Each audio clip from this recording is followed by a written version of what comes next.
Hello everyone, welcome to the series of Indianomics. Today we are going to discuss about cryptocurrency. Cryptocurrency आजकल बहुत ज़्यादा news में चल रही है. रीज़न ये है कि आजकल लोग क्रिप्टोकरेंसी में बहुत ज़्यादा ट्रेडिंग कर रहे हैं.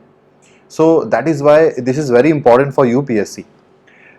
Before starting the news and the discussion about cryptocurrency, let me tell you a very important fact that cryptocurrency और बिटकॉइन में थोड़ा सा डिफरेंस होता है. काफ़ी सारे लोग क्रिप्टो करेंसी और बिटकॉइन को सिनोनिमस मानते हैं.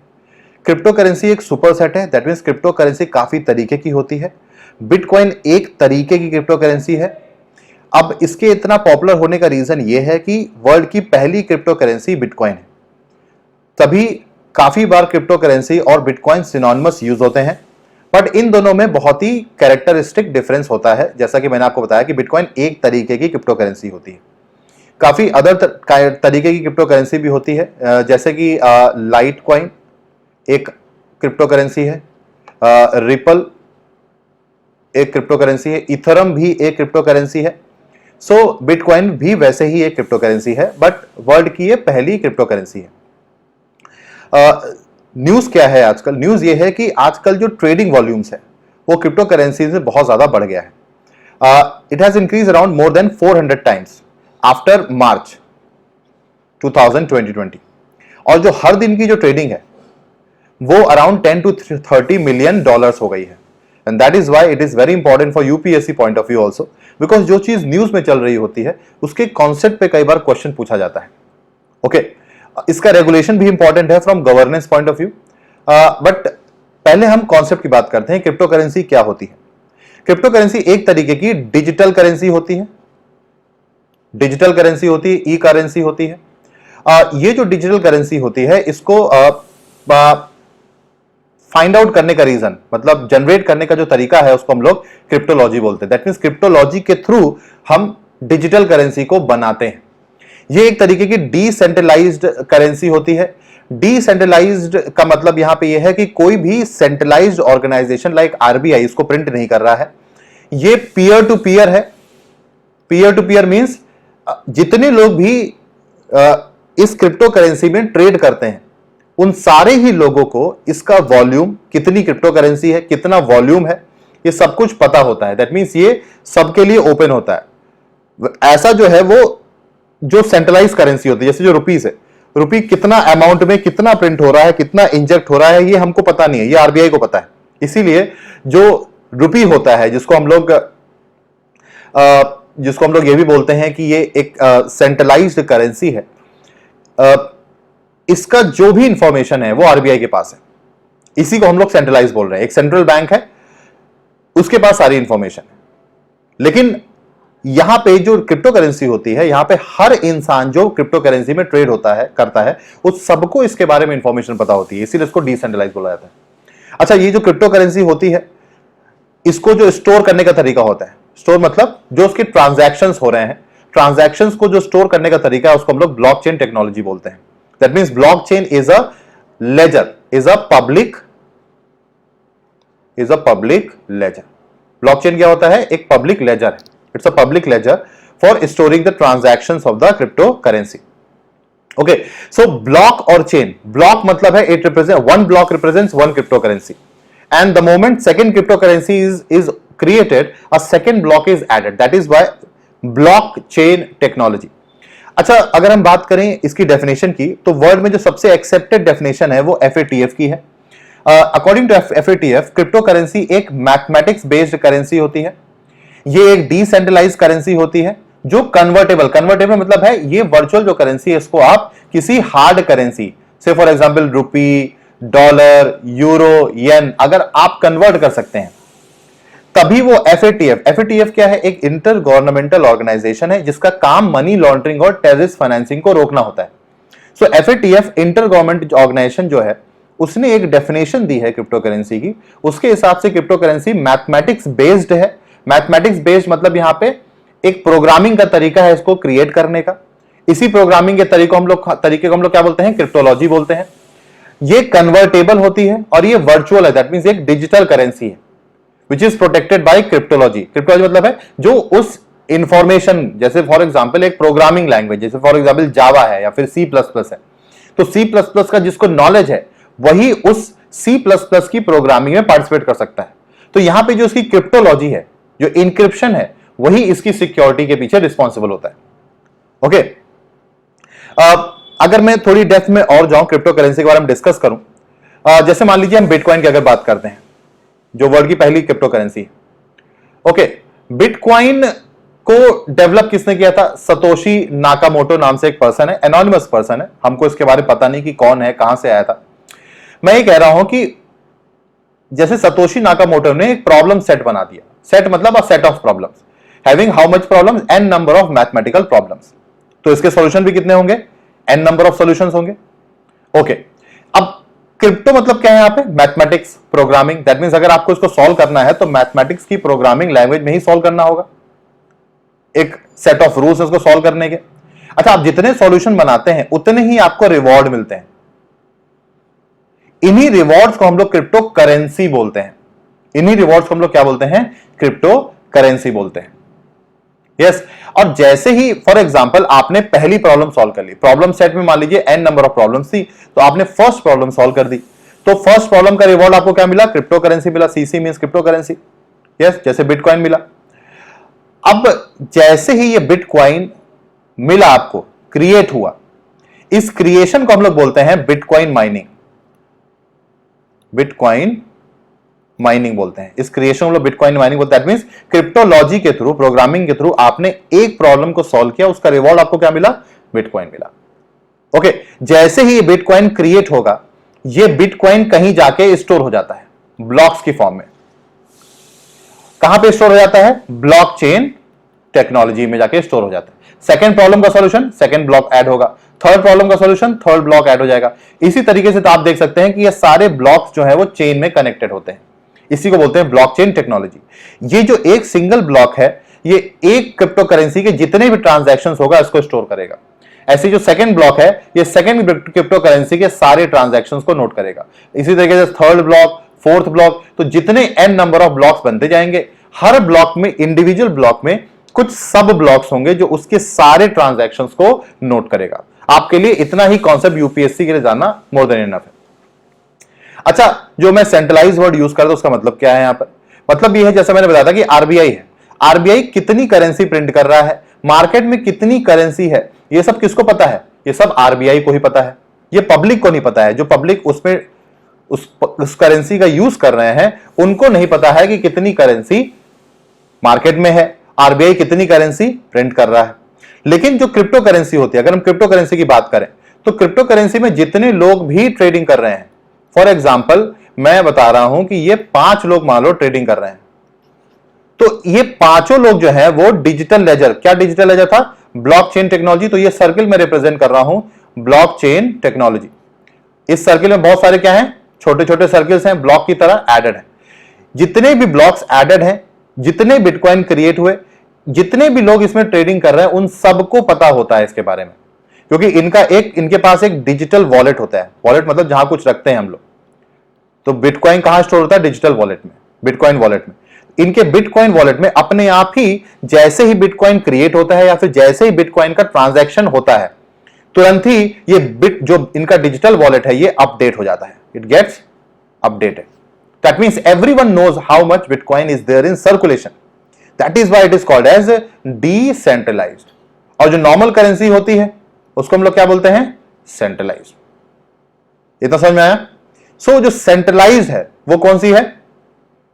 जो भी आपकी करेंसी, जैसे रुपी है, रुपी क्या है? एक करेंसी तो है, लेकिन ये सेंट्रलाइज्ड है। आरबीआई को इसके बारे में पूरी इंफॉर्मेशन पता है।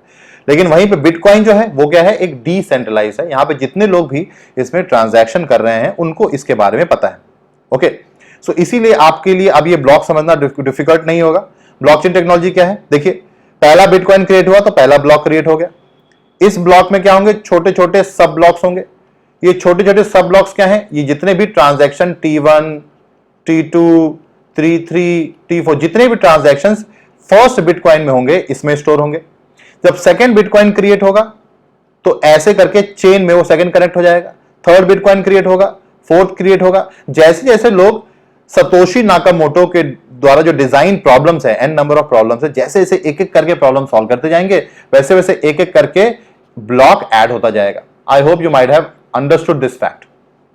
ओके, और हर एक ब्लॉक पर्टिकुलर बिटकॉइन के बारे में जितनी भी ट्रांजैक्शन सबको स्टोर करता है, और ये सब कहां पे स्टोर होता है? ब्लॉकचेन टेक्नोलॉजी में स्टोर होता है, जिसको हम ब्लॉकचेन टेक्नोलॉजी बोलते हैं। और इस ब्लॉकचेन टेक्नोलॉजी जो सॉफ्टवेयर है जो इस टेक्नोलॉजी को, जो इस ट्रांजैक्शंस को नोट कर रहा है, उसको ब्लॉकचेन टेक्नोलॉजी बोलते हैं। और ये जितने भी ट्रांजैक्शंस हो रहे हैं, जितने भी लोग ट्रेडिंग कर रहे हैं इसमें, उन सबको इस ट्रांजैक्शंस के बारे में पता होता है।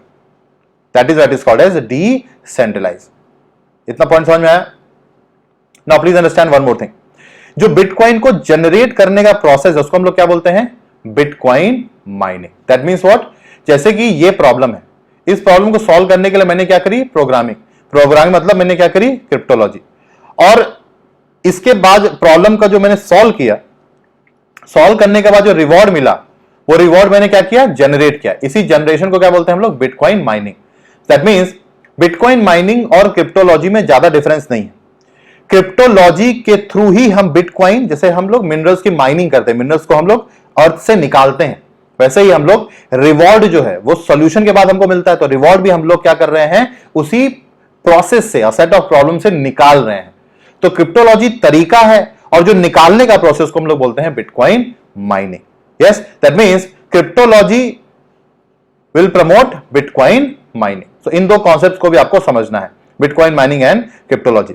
अच्छा, किस तरीके से ट्रांजैक्शन वर्क करता है? Please understand this thing. मान लीजिए मुझे ट्रांजैक्शन करना है, किसमें करना है? बिटकॉइन में करना है। ठीक है, तो मैंने ट्रांजैक्शन को रिक्वेस्ट किया। फॉर एग्जांपल, रिक्वेस्टिंग मतलब क्या है? मान लीजिए ये दो लोग हैं, पर्सन ए और ये पर्सन बी है, person A and person B. Person A ने पर्सन बी को कुछ गुड्स बेचा, पर्सन बी जो है उसको क्या देगा? बिटकॉइन देगा।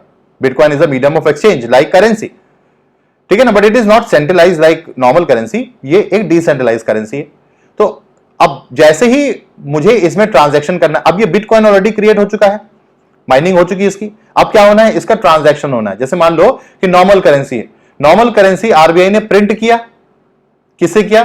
कुछ पेपर यूज करके, कुछ मटेरियल यूज करके मैंने प्रिंट किया, ये माइनिंग हो गया। अब एक पेपर क्रिएट हो गया, एक रुपीस क्रिएट हो गया। अब इसका मैं कितनी बार भी ट्रांजैक्शन कर सकता हूं।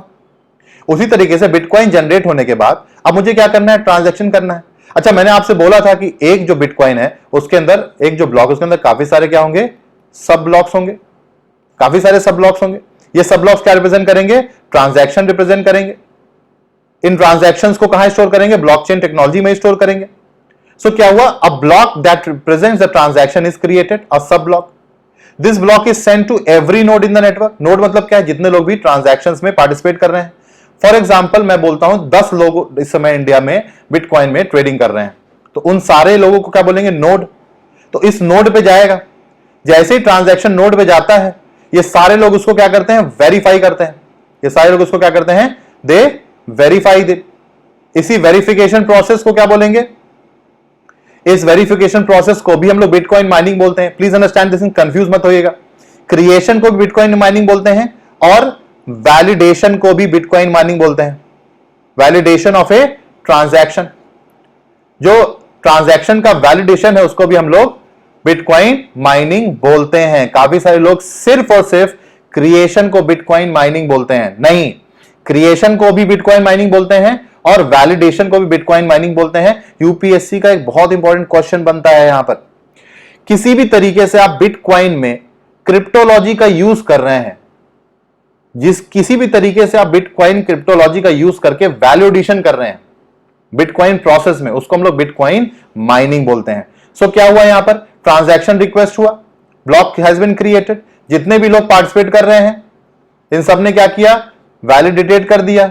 जैसे वैलिडेट किया, ये क्या हुआ? ये ब्लॉक यहां पर ऐड हो गया, और जैसे ब्लॉक ऐड हो गया आकर के तुरंत ही ट्रांजैक्शन हो गया। दैट मींस ट्रांजैक्शन होने के लिए जितने भी लोग पार्टिसिपेट कर रहे हैं उनका वैलिडेशन करना जरूरी है, ठीक है ना? That means what? That means this is the process how the transfer of bitcoin work. A transaction has been requested, first point, जैसे रिक्वेस्ट किया एक ब्लॉक बना, ब्लॉक बनने के बाद ब्लॉक वैलिडेटेड हुआ, वैलिडेशन हुआ, यहां से वैलिडेशन होने के बाद जैसे वैलिडेट हुआ ये ब्लॉक जाकर के ऐड हो गया। ये एक परमानेंट एडिशन हो गया है, अब इसको आप चेंज नहीं कर सकते, ये चीज याद रखिएगा। परमानेंट एडिशन को आप चेंज नहीं कर सकते, दैट इज वाई काफी ज्यादा ट्रांसपेरेंट प्रोसेस भी ब्लॉकचेन टेक्नोलॉजी को बोला जाता है। यस, सो इस तरीके से ट्रांजैक्शंस वर्क करता है। Now what is happening recently, please understand this thing. हम ये देख सकते हैं कि 2018 के बाद अचानक से ये जो है बिटकॉइन की ट्रेडिंग जो है कम हो गई थी, लेकिन 2019 के बाद फिर बढ़ गई, 2020 में फिर से कम हुई, अभी रिसेंटली हम देख रहे हैं मार्च के बाद से बिटकॉइन में ट्रेडिंग बहुत ज्यादा बढ़ गई है। तो ये एक ट्रेडिंग का नॉर्मल ग्राफ है, किस तरीके से ट्रेंड चल रहा है बिटकॉइन का।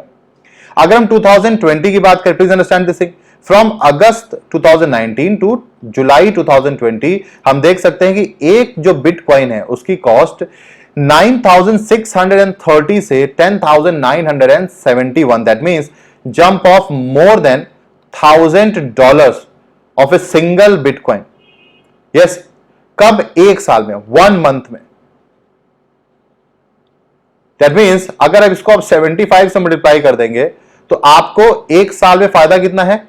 75,000 रुपीज का फायदा एक साल में बिटकॉइन में इन्वेस्ट करने से।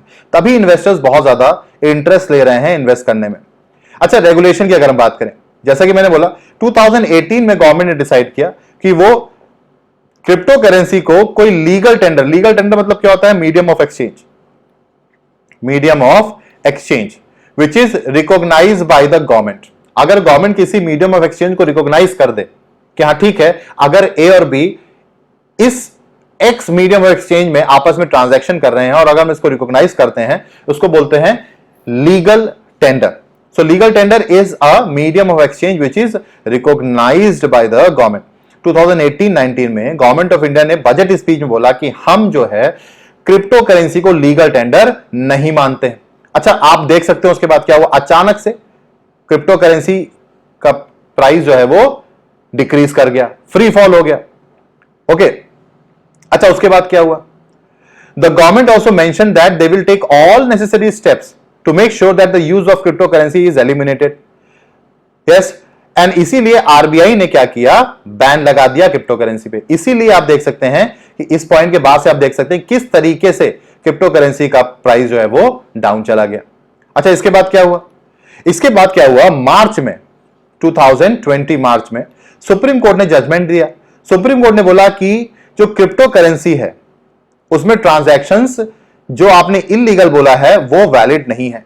दैट मींस सुप्रीम कोर्ट ने फिर से वैलिडिटी दे दी किसको? क्रिप्टो करेंसी के ट्रांजैक्शंस को। दैट मींस जो 2018 में गवर्नमेंट ने रोका था उसके बाद वैलिडिटी मिल गई।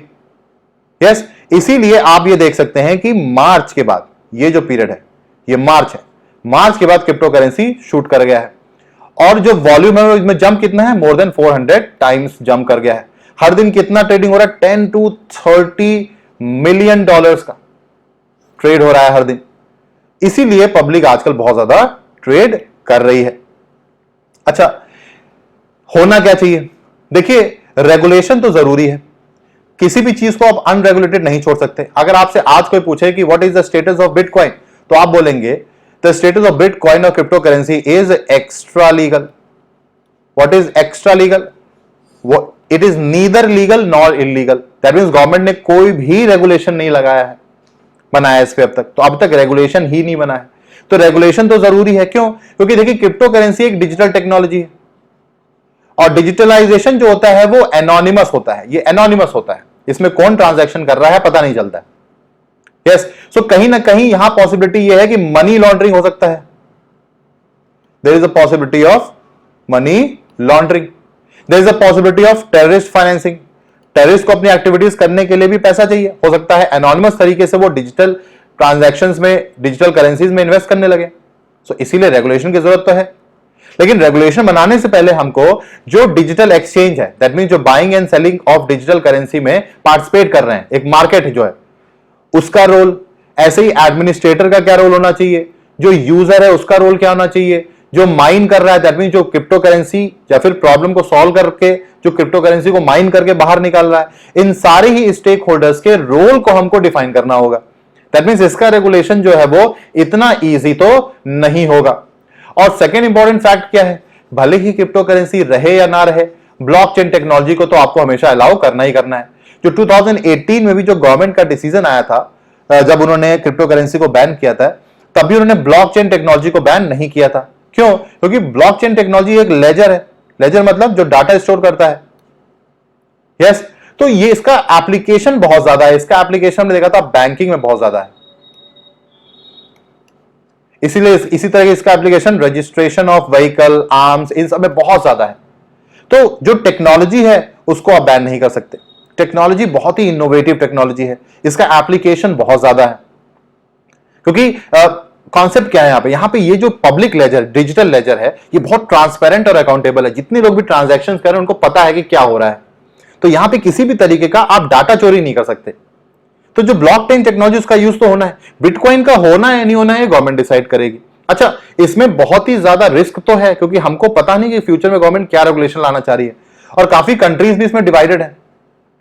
जैसे कि जापान ने इसको मान लिया है कि लीगल टेंडर है, अमेरिका ने इसी तरीके से ट्रेडिंग अलाउ करी है, इंडिया ने अब तक कोई लॉ बनाया नहीं है, चाइना ने इसको बैन किया है। तो वर्ल्ड काफी डिवाइडेड है। बट हम ये पॉइंट जानते हैं कि डिजिटल स्पेस को रेगुलेट करना बहुत मुश्किल है। सो कहीं ना कहीं यहां पे गवर्नमेंट को अलाउ तो करना पड़ेगा, डिजिटल टेक्नोलॉजीज को अलाउ तो बिल्कुल करना पड़ेगा। बिकॉज अभी रिसेंटली फेसबुक ने भी अनाउंस किया है कि फेसबुक भी अपना एक क्रिप्टो करेंसी लेकर के आएगा। दैट मीन्स वो जो क्रिप्टो करेंसी है उसके बदले में फेसबुक पैसा भी देगा। जैसे फॉर एग्जांपल आपके पास फेसबुक की क्रिप्टो करेंसी है, आप फेसबुक के पास जाइए और आप मनी क्लेम कर सकते हैं। तो जब वर्ल्ड में क्रिप्टो करेंसीज का यूज बहुत तेजी से बढ़ रहा है तो आप उसको रोक तो नहीं सकते, आपको रेगुलेशन तो लाना ही पड़ेगा। लेकिन हाँ, ये इंश्योर करना है कि रेगुलेशन जो है वो बहुत ही प्रॉपर हो, सारे स्टेक होल्डर्स के रोल और रिस्पॉन्सिबिलिटी को आप प्रॉपर तरीके से डिफाइन करें। यस, और जो टेक्नोलॉजी है वो इनोवेशन और स्टार्टअप्स में बहुत इंपॉर्टेंट रोल प्ले करता है। तो इस टेक्नोलॉजी का कैसे आपको अच्छे से यूज करना है without affecting the sovereignty of the government, this is the challenge in front of the government. So अभी नियर फ्यूचर में तो since because of Covid it is not expected that कोई रेगुलेशन आएगा, बट हम expect करते हैं with new year, that means 2020, 2021 and 2022 government is going to bring some kind of regulation. So that's all which I wanted to discuss. I hope you might have got some point, and इसी basis पे आपके लिए question है जो आपको comment box में answer करना है। With reference to the cryptocurrency, which of the following statements are correct? It is a digital currency validated by the monetary authority of a country. Second, they are regulated based on territorial laws of the land. Third, cryptocurrencies are decentralized medium of exchange working through a transparent digital ledger. Fourth, cryptocurrency and blockchain technology are inseparable in nature. दोनों आप separate नहीं किए जा सकते. Fifth, cryptocurrencies are banned in India. And sixth, cryptocurrency have the potential to erode the effectiveness of the physical currencies of the world. तो आपको इस question का आंसर लिखना है कमेंट बॉक्स में। Please participate and please share the video so that ज्यादा से ज्यादा लोगों तक ये वीडियो पहुंचे। Thank you so much for watching the series of Indianomics. Will meet again, till then take care, good bye.